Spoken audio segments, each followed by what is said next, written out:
kagum akan perbuatan-perbuatan Tuhan yang ajaib dalam hidup kita, angkat tangan. Yes, kita selalu kagum dengan cara Tuhan untuk mencintai dan mengasihi kita. Kita mau angkat pujian ini bersama-sama. Saya undang semuanya untuk bangkit berdiri. Kita memberikan waktu ini kepada Tuhan. Kita mau katakan kepada Tuhan, ku kagumi Tuhan, caramu mencintaiku. Amin.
muliakan Tuhan.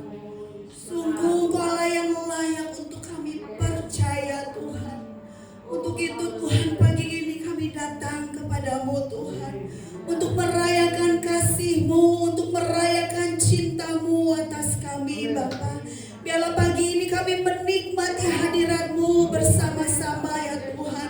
Biar Tuhan Kau bawa kami lebih dalam lagi dalam hadirat-Mu, bukan hanya di pelataran saja, tetapi kami mau masuk lebih dalam lagi menikmati hadirat-Mu Tuhan, menikmati jamahan pemulihan yang daripada-Mu, yang kami percaya ya Tuhan.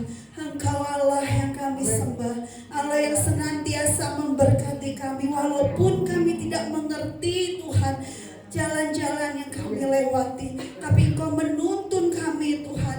Kami suka caramu mengubahkan setiap hati kami, kami suka caramu mengangkat setiap kami, dan kami suka dengan caramu menuntun kami.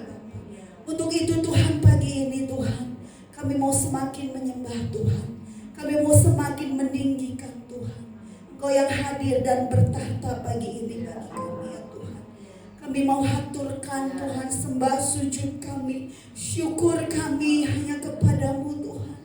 Sungguh Tuhan, tak terukur kasih-Mu bagi kami Tuhan. Oh Yesus, sungguh tak terukur kuasa-Mu bagi kami Tuhan. Engkau nyatakan bagi setiap kami Tuhan. Terima kasih Bapa. Engkau Allah yang peduli ya Tuhan. Engkau Allah yang mengerti setiap kami. Kami mau bersuka di dalam Tuhan pagi ini. Dalam nama Yesus Tuhan, kami berdoa dan kami buka ibadah kami di dalam satu nama, Tuhan Yesus Kristus. Terima kasih Bapa. Haleluya. Amin. Amin. Saudara bersuka pagi ini di dalam Tuhan. Amin. Beri kemuliaan yang paling meriah bagi Tuhan. Yes. Amin. Pagi ini kita mau belajar satu lagu baru. Di sini berkata, betapa besar perbuatanmu, nyatalah kuasa-Mu di hidupku. Tuhan selalu menyertai kehidupan kita. Amin. Amin. Kita mau angkat pujian bersama-sama.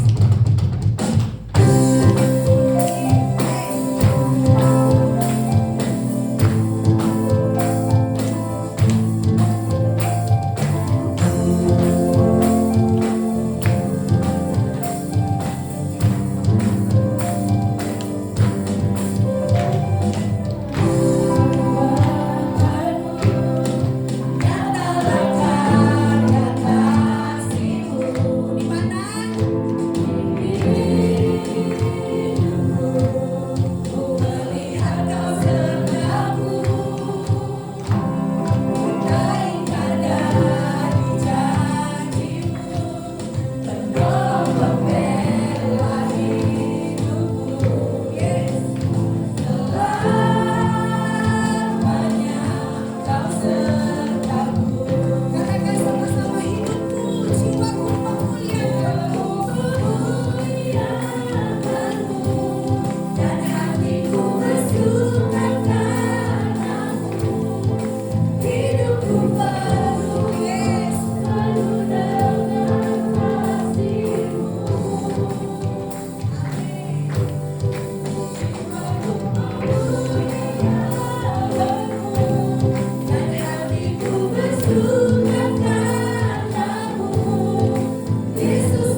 Kami belajar percaya kepada Tuhan. Kami belajar mengandalkan Tuhan. Karena Engkau Allah yang mengerti. Engkau Allah yang peduli Tuhan. Oh terima kasih Yesus.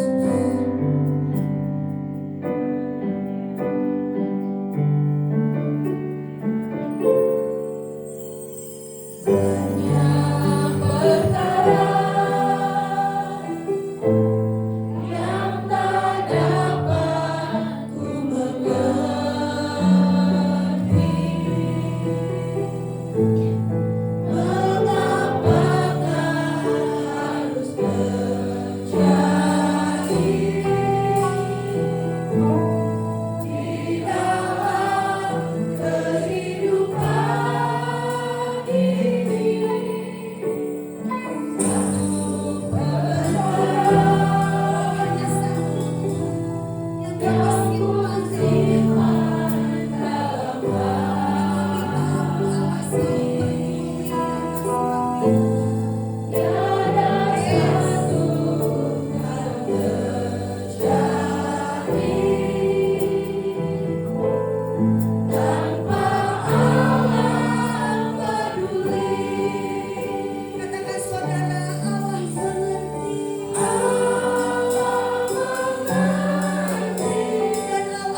segala pengertian kami terbatas, tetapi kemampuan-Mu begitu luar biasa Tuhan, jauh melampaui apa yang kita pikirkan, jauh melampaui apa yang kita upayakan, jauh melampaui apa yang kita pergunakan setiap hari Tuhan.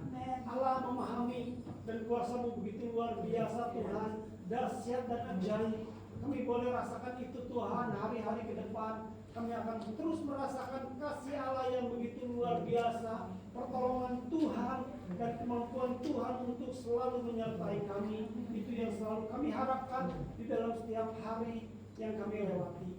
Terima kasih Tuhan, kami siap mendengarkan firman Tuhan. Berbicaralah, biarlah setiap firman Allah pada pagi ini boleh memberikan kekuatan, boleh mengoreksi diri kami, boleh memberikan sesuatu yang baru sehingga kami semakin hari semakin takut akan Engkau, semakin hari semakin berserah kepada Engkau. Terima kasih Tuhan, kami siap mendengarkan firman Tuhan.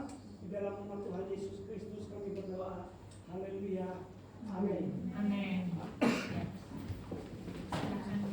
Shalom. Selamat pagi buat Bapak Ibu sekalian.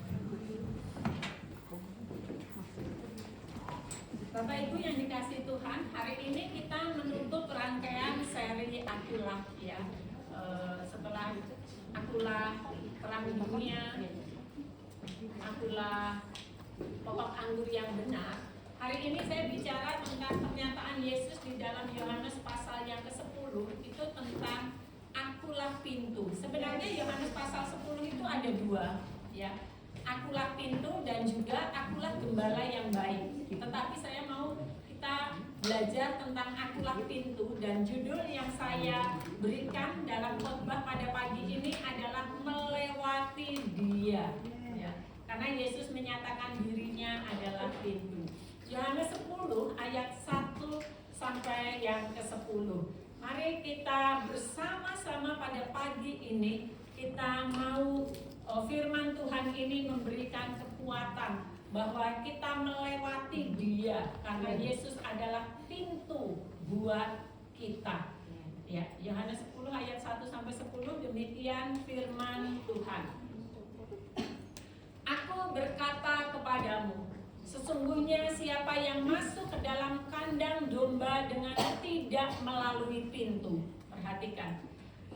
Siapa yang masuk ke dalam kandang domba dengan tidak melalui pintu, tetapi dengan memanjat tembok, ia adalah seorang pencuri dan seorang perampok. Tetapi siapa yang masuk melalui pintu, ia adalah gembala domba. Gembala masuk melalui pintu, tetapi pencuri perampok tidak masuk melalui pintu, tetapi dengan memanjat tembok. Ya. Lalu ayat 3, untuk Dia penjaga membuka pintu dan domba-domba mendengarkan suaranya, dan Ia memanggil domba-dombanya masing-masing menurut namanya dan menuntunnya keluar. Jika semua dombanya telah dibawanya keluar, Ia berjalan di depan mereka, dan domba-domba itu mengikuti Dia karena mereka mengenal suaranya. Tetapi seorang asing pasti tidak mereka ikuti, malah mereka lari daripadanya karena suara orang asing tidak mereka kenal. Ayat yang ke-6, Bapak Ibu silakan baca sampai ayat yang ke-10. Itulah yang dikatakan Yesus dalam perumpamaan kepada mereka, tetapi mereka tidak mengerti apa maksudnya. Ia berkata demikian kepada mereka. Maka kata Yesus sekali lagi, Aku berkata kepadamu, sesungguhnya akulah pintu ke domba-domba itu. Semua orang yang datang sebelum aku adalah pencuri dan perampok, dan domba-domba itu tidak mendengarkan mereka. Akulah pintu, barang siapa masuk melalui aku, ia akan selamat, dan ia akan masuk dan keluar dan menemukan padang rumput. Pencuri datang hanya untuk mencuri dan membunuh dan membinasakan. Aku datang supaya mereka mempunyai hidup dan mempunyai dalam segala kelimpahan. Bapak Ibu, kalau kita lihat di sini di dalam Yohanes 10 ayat 1 sampai yang ke 5 ya, Yohanes 10 ayat 1 sampai 5 Bapak Ibu. Di sini tadi saya sudah bacakan dan saya mau kita belajar tentang ya latar belakang ya Bapak Ibu.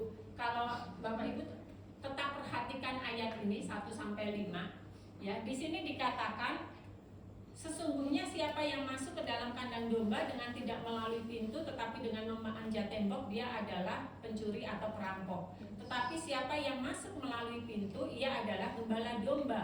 Untuk dia penjaga membuka pintu dan domba-domba mendengarkan suaranya, dan ia memanggil domba-dombanya masing-masing menurut namanya dan menuntutnya keluar.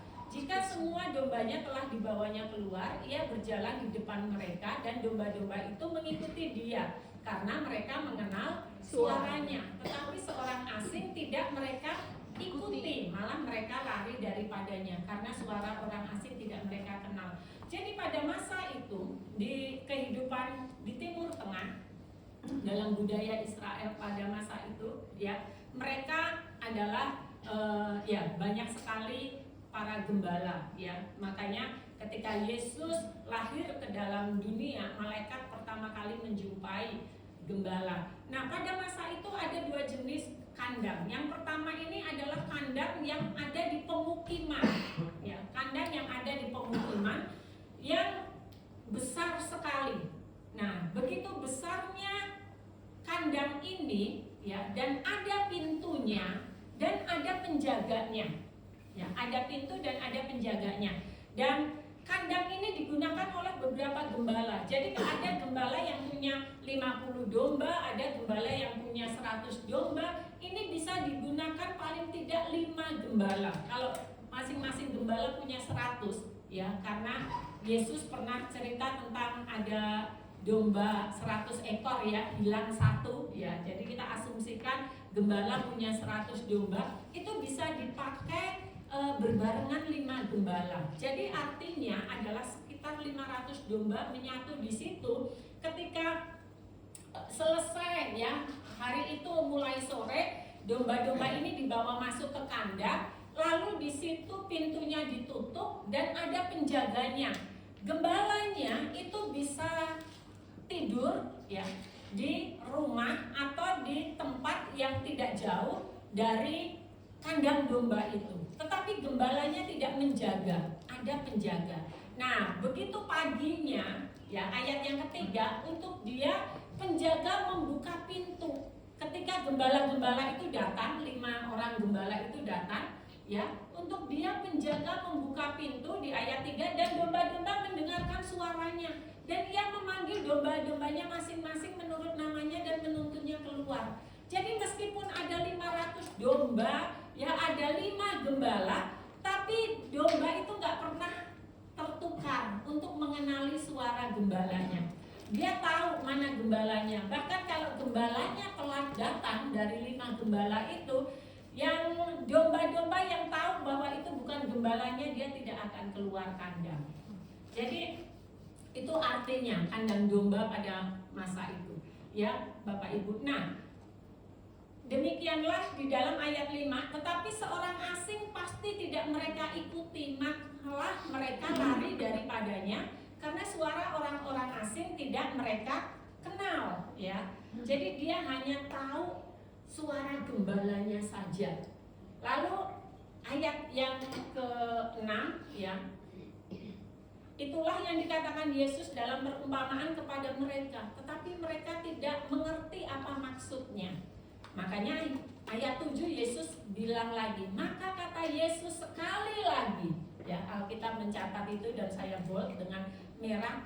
Maka kata Yesus sekali lagi, aku berkata kepadamu, sesungguhnya akulah pintu ke domba-domba itu. Semua orang yang datang sebelum aku adalah pencuri dan perampok. Dan ayat yang ke-9 diulang lagi, akulah pintu. Barang siapa masuk melalui aku, ia akan selamat, dan ia akan masuk dan keluar dan menemukan padang rumput.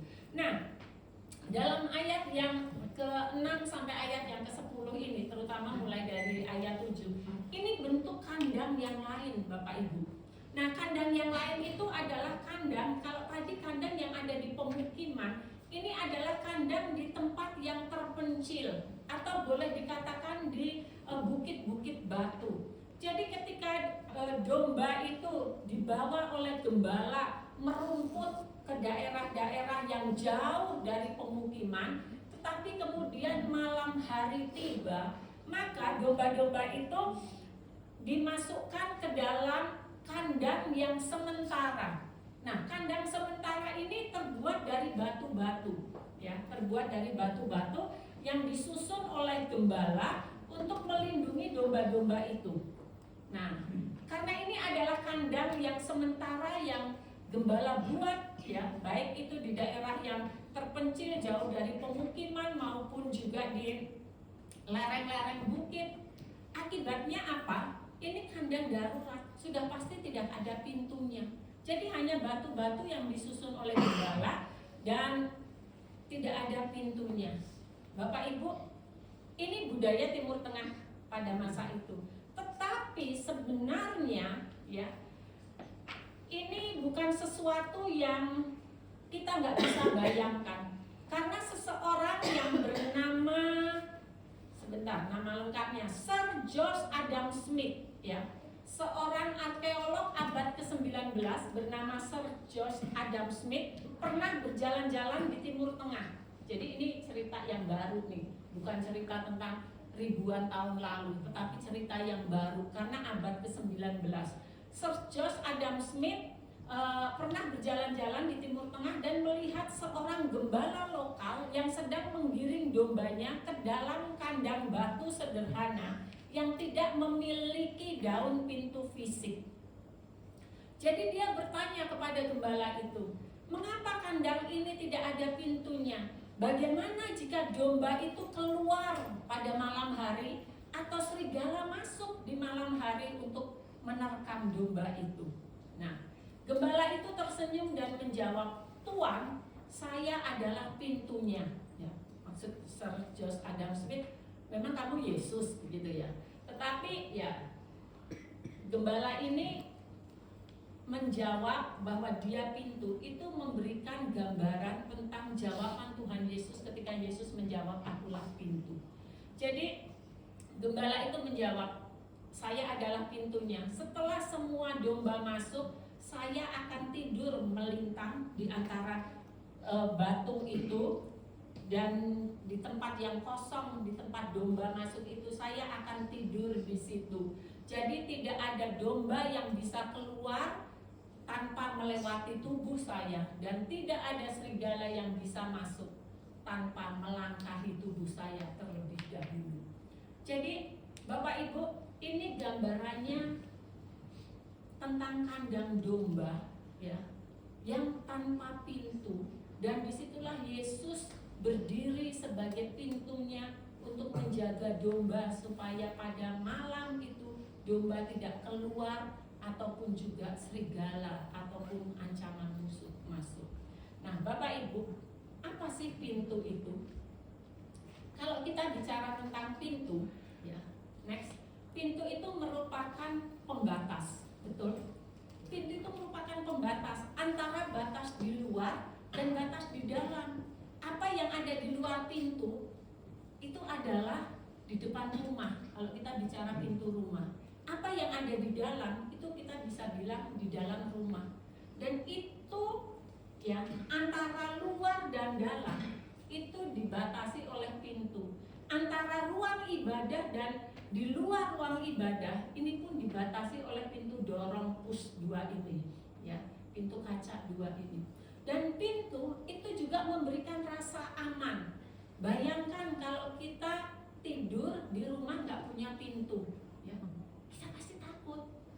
Bapak Ibu, ini saya mau cerita dulu.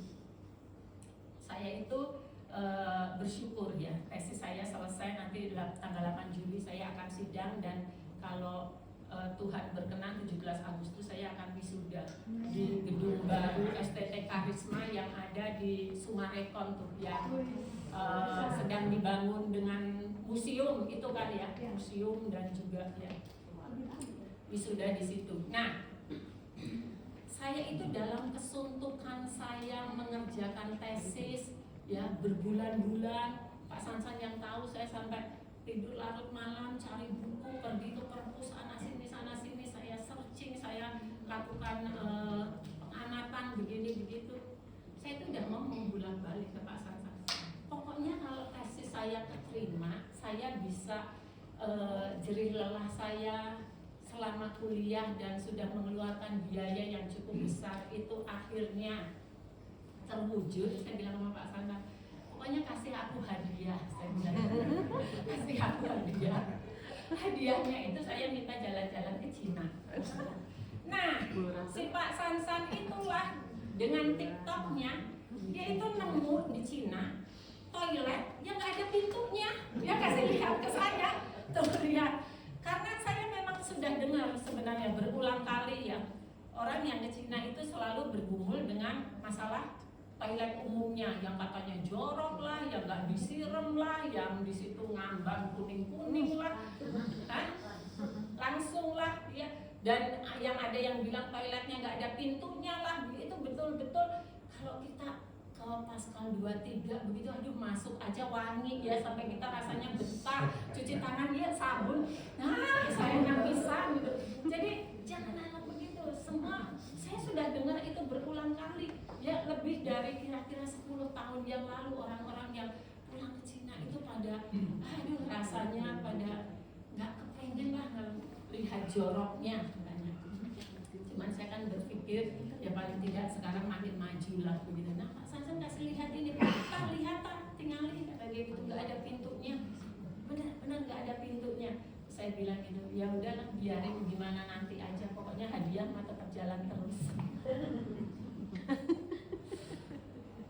Nah Bapak Ibu, bayangkan kalau kita nggak ada pintu, lagi buang hajat, rasanya juga nggak enak, bener nggak ya? Begitu juga, apalagi sekarang ada orang punya kamera di mana-mana ya, kita aja juga lah, kok saya ternyata di-candid ya sama orang gitu. Apalagi kalau pas begitu sampai di-candid, kan itu sesuatu yang membuat hati kita nggak tenang, betul nggak? Nah begitu juga tidur di rumah nggak ada pintunya, mana kita tenang sih, gitu ya? Yang ada juga ya, waktu Bapak Ibu saya pernah ya, ini cerita waktu itu ke kota yang Trenggalek pas Lebaran ya, ke kota Trenggalek. Saya pikir saya mau ke tempat tante saya. Nah Ko Sansan tanya, kamu nggak kasih tahu kalau mau datang? Nggak usah gitu, datang aja gitu. Ceritanya mau kasih surprise, tapi karena Lebaran tante saya nggak ada lah sekeluarga. Ya, dia pergi juga jalan-jalan piknik. Jadi kita mau di mana? Tidurlah kita di hotel. Nah, karena itu Lebaran, jangan harap cari hotel saat Lebaran. Yang ada juga, hotel sana sini penuh. Jangan waktu itu nggak pakai Traveloka, nggak pakai apa begitu ya. Ini maaf nih. Waktu itu ceritanya almarhum Christian masih ada. Kalau nggak salah kita ajak juga. Akhirnya Bapak Ibu ya, hotel itu misah antara ya maksudnya laki-laki dengan perempuan dan hanya ada satu kamar. Nah hotel saya itu ini udah nggak ada pilihan lain antara Pak Sansan yang di situ atau saya yang di situ dengan 3 anak ini yang harus dipisah masing-masing menemani. Itu ya di luarnya saya lihat, waduh udah nggak bisa tidur aja yang karena dipakai dugem, diskotik, rame, bau rokok, asap, aduh. Tapi ya kita nggak bisa tidur kalau kita berlima di mobil, mau nggak mau di situ. Sampai akhirnya ya kamar pintu itu dikunci, sampai bikin kata sandi.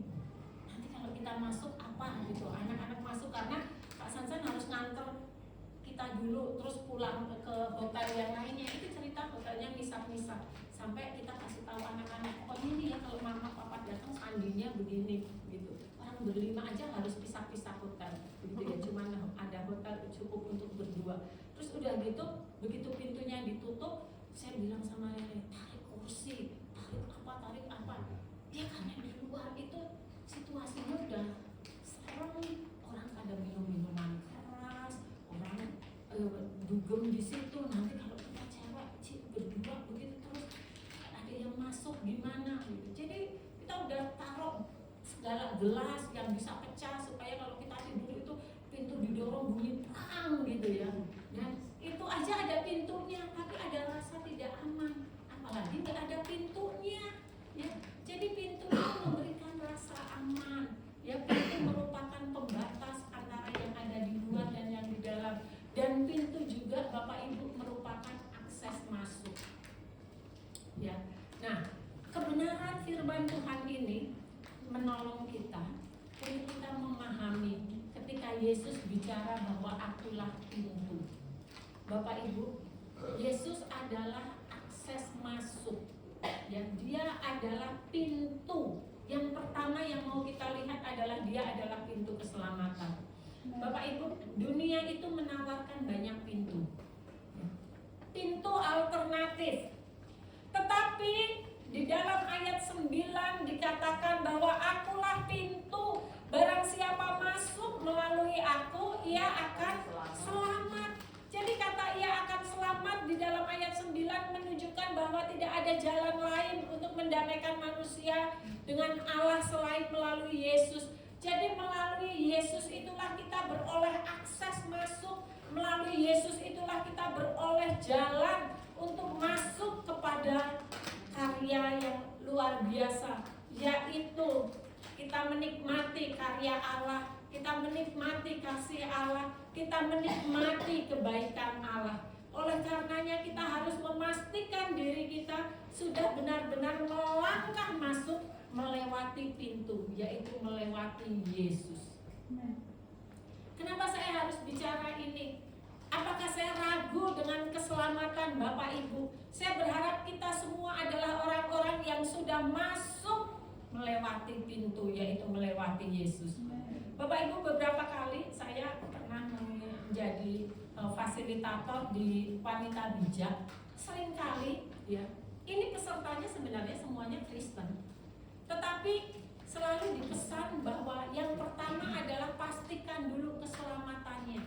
Karena ternyata ada orang-orang yang sudah mengaku Kristen, bahkan yang sudah beribadah, tetapi dia belum percaya akan keselamatan hidupnya. Dia masih ragu-ragu bagaimana hidupnya nanti kalau dipanggil Tuhan. Kalau kita percaya bahwa Yesus adalah Tuhan dan Juru Selamat, Yesus adalah pintu untuk kita masuk ke surga, Yesus adalah pintu untuk kita boleh kembali datang kepada Bapa, maka kita akan menerima, kita akan melangkah masuk dan menikmati keselamatan yang Yesus berikan. Bapak Ibu sudah melewati pintu ini? Sudah melewati pintu ini? Yesus adalah pintu bagi Bapak Ibu untuk menerima keselamatan. Amin ya. Jadi Bapak Ibu harus pastikan dan tidak ada satupun yang belum masuk melewati pintu Yesus.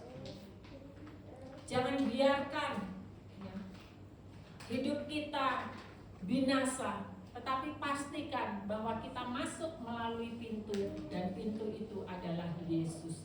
Jadi Yesus adalah pintu dari keselamatan, dan ini dinyatakan sendiri di dalam Yohanes 10 ayat 9. Barang siapa masuk melalui aku, ia akan selamat.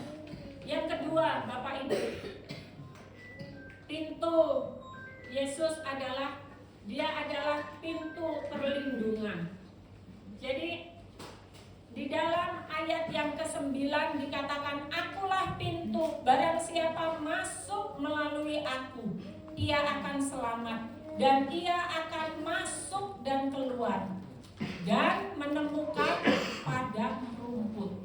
Jadi melalui pintu itulah ya kita bisa masuk dan keluar. Kata masuk dan keluar itu menggambarkan kebebasan yang bertanggung jawab di bawah pengawasan sang gembala. Artinya melalui pintu itu kita bisa masuk pada malam hari untuk beristirahat, dan pada pagi hari kita bisa keluar ya dengan selamat untuk berjalan ke padang rumput hijau. Jadi pintu ini menjaga domba tetap aman di dalam kandang dari ancaman binatang buas dan membawa domba keluar ke padang berumput hijau. Ketika Yesus menyatakan bahwa dirinya pintu, barang siapa masuk melalui aku, ya, dia akan keluar. Bahkan dikatakan masuk dan keluar dan menemukan padang rumput. Jadi saat kita berada di dalam Yesus ada jaminan tentang keamanan, ada jaminan perlindungan di dalam hidup kita. Badai hidup boleh datang Bapak Ibu, tetapi otoritas pintu tersebut melindungi jiwa kita dari kehancuran total. Barang siapa berlindung di dalam Tuhan, jiwanya akan mendapatkan ketenangan. Ketika kita merasa takut, cemas atau terancam oleh situasi dunia, ya, baik kondisi ekonomi, politik ataupun keamanan saat ini, ingatlah bahwa kita berada di dalam proteksi penuh Sang Pintu, Bapak Ibu. Tuhan itu menjadikan dirinya sebagai pintu yang memberikan perlindungan, ya. Bukan saja akses masuk kepada Bapa, tetapi pintu itu tadi saya katakan menyatakan rasa aman, ya. Kalau kita punya pintu di rumah itu berarti rumah kita, ya, selama kita kunci itu, maka rumah itu akan aman. Kita boleh tidur dan beristirahat.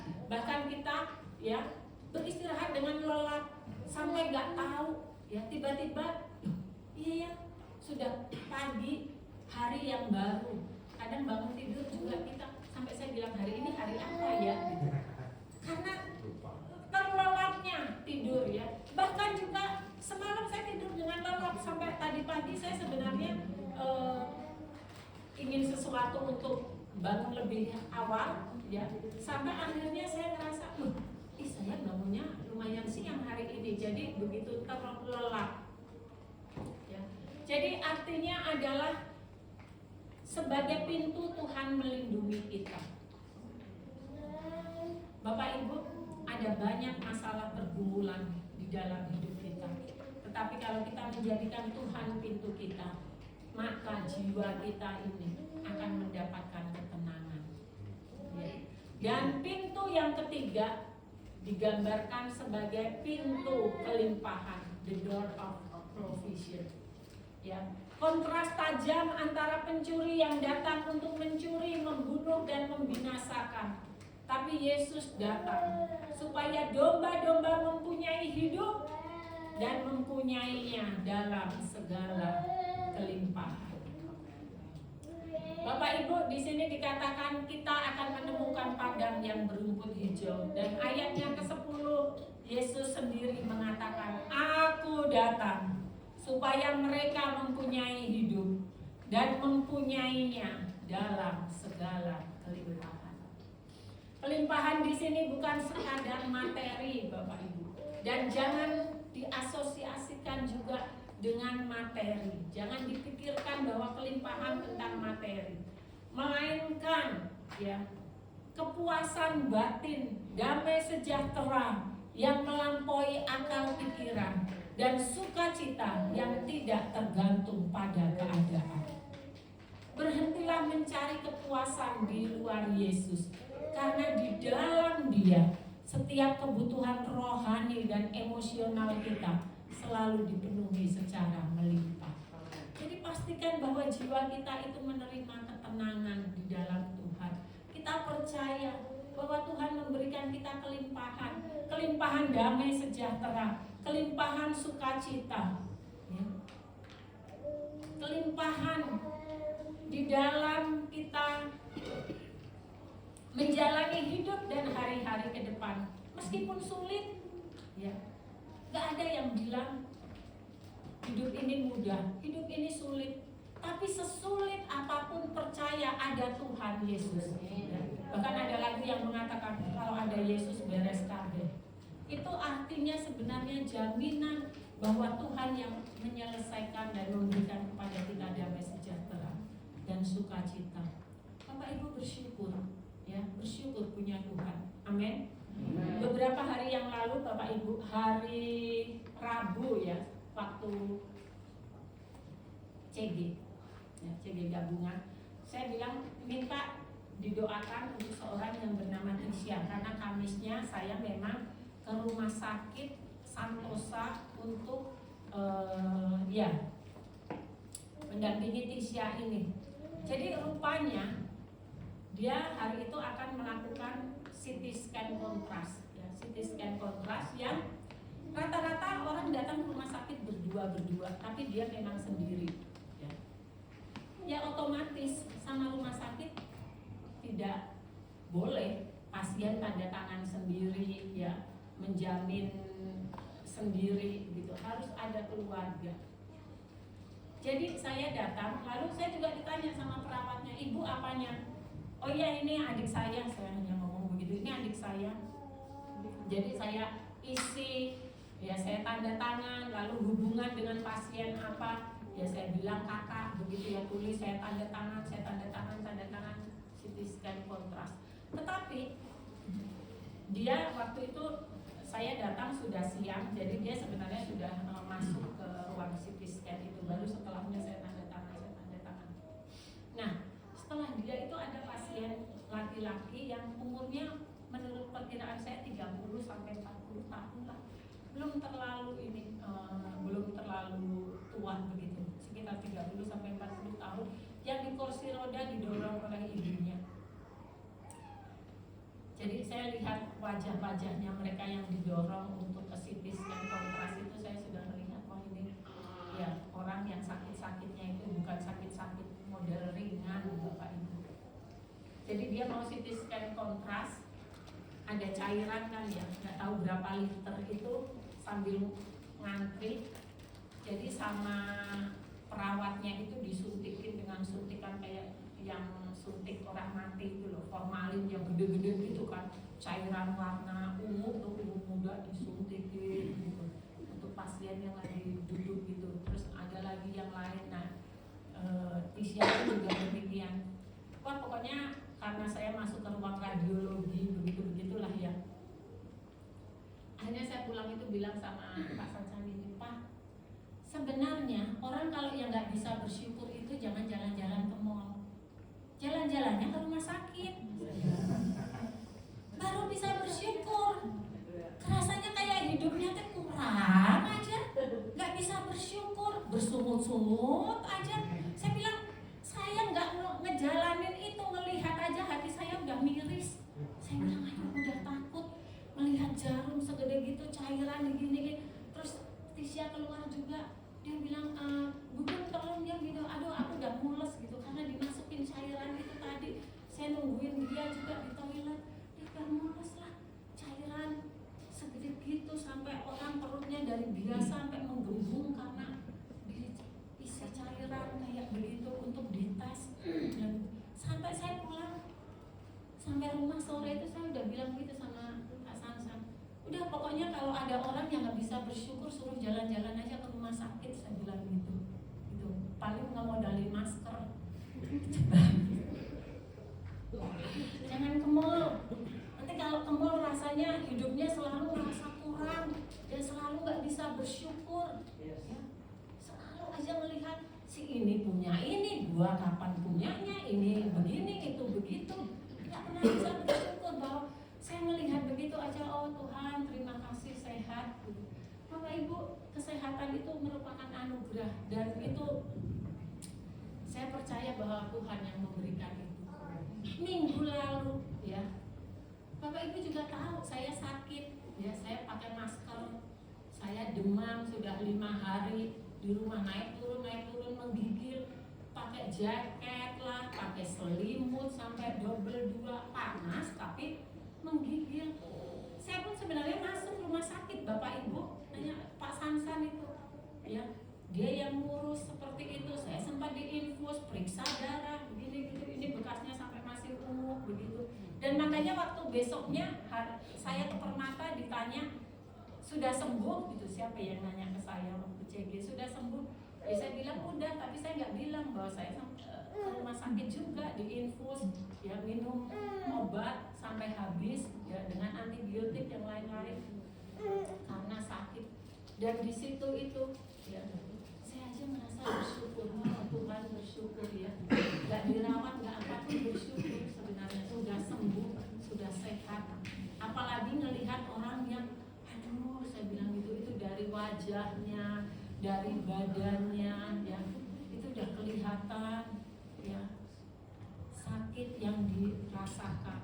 Jadi kalau Bapak Ibu pada pagi ini ada di ruangan ini, bersyukurlah ya.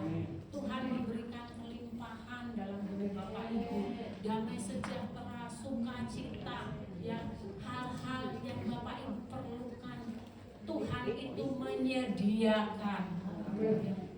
Jadi mari di dalam Tuhan setiap kebutuhan kita, ya kebutuhan rohani dan emosional kita dipenuhi secara melimpah. Begitu juga kebutuhan jasmani kita. Saya percaya Tuhan mencukupi kebutuhan kita. Beda dengan keinginan kita. Seperti saya tadi, itu keinginan, ya bukan kebutuhan. Saya tidak butuh untuk pergi, tetapi memang kadangkala manusia itu lebih banyak keinginannya daripada kebutuhannya. Ya. Tapi percayalah, kalau kita datang kepada Tuhan, kita berdoa, kita berharap, kita ibadah, kita melayani, kita bekerja juga, melakukan bagian kita dengan setia, maka Allah akan menyediakan apa yang kita perlukan. Percayalah bahwa Yesus adalah pintu, dan di dalam Dia kita boleh merasakan ketenangan batin dan jiwa kita. Tuhan memberkati. Mari kita akan berdoa bersama-sama.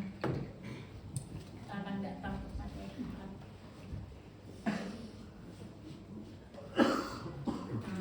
Angkat satu bagian. Jalanmu tak terselang. Kita percaya bahwa penyertaan Tuhan sempurna, rancangannya penuh damai. Bapak Ibu boleh merasakan sukacita, damai sejahtera, karena di dalam Dia adalah pintu yang membuat jiwamu aman. Engkau dapat beristirahat, bahkan juga keluar untuk menemukan padang yang berumput hijau. Tuhan adalah pintu yang memberikan rasa aman. Tuhan adalah pintu yang melindungi dan menjagamu. Tuhan adalah pintu yang menjadikan akses masuk kita kepada Bapa, sehingga Dia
bangsa yang adil, bangsa yang makmur, maju, yang sejahtera ya Tuhan. Kami berdoa khususnya untuk Presiden Prabowo ya Bapak. Di dalam nama Tuhan Yesus kiranya Tuhan menolong dia, memberikan hikmat yang besar kepadanya ya Bapak, untuk dia mau menjalankan sebagai kepala pemerintahan ini Tuhan, untuk mau mendengarkan apa kata masyarakat ya Tuhan. Dia melihat pada saat ini masyarakat banyak yang susah Tuhan. Kiranya Tuhan tolong dia untuk supaya hatinya tidak berpihak pada kelompok-kelompok yang hanya menguntungkan dan tidak peduli kepada masyarakat. Kami menyerahkan ini semua ke dalam tangan kasih-Mu ya Tuhan. Kami rindu bangsa Indonesia ini menjadi bangsa yang adil, bangsa yang makmur, damai dan hidup sejahtera di Indonesia ini ya Tuhan. Kami menyerahkan semua ini ke dalam tangan kasih-Mu. Kiranya para pemimpin bangsa kami ini mereka dapat hidup lurus, takut akan Engkau dan menjalankan setiap amanah perintah yang dia jalankan. Biarlah berpatokan hanya pada kasih-Mu ya Tuhan, untuk tidak mementingkan diri sendiri, bahkan memperkaya diri sendiri. Masih banyak Tuhan masyarakat Indonesia yang hidupnya di bawah garis kemiskinan. Kami rindu bangsa ini bangkit, bangun dan menjadi sejahtera ya Tuhan. Biarlah kami hanya berserah kepada-Mu, hanya di dalam nama Tuhan Yesus kami menyerahkan bangsa kami tercinta ini ke dalam tangan kasih-Mu. Haleluya, amin.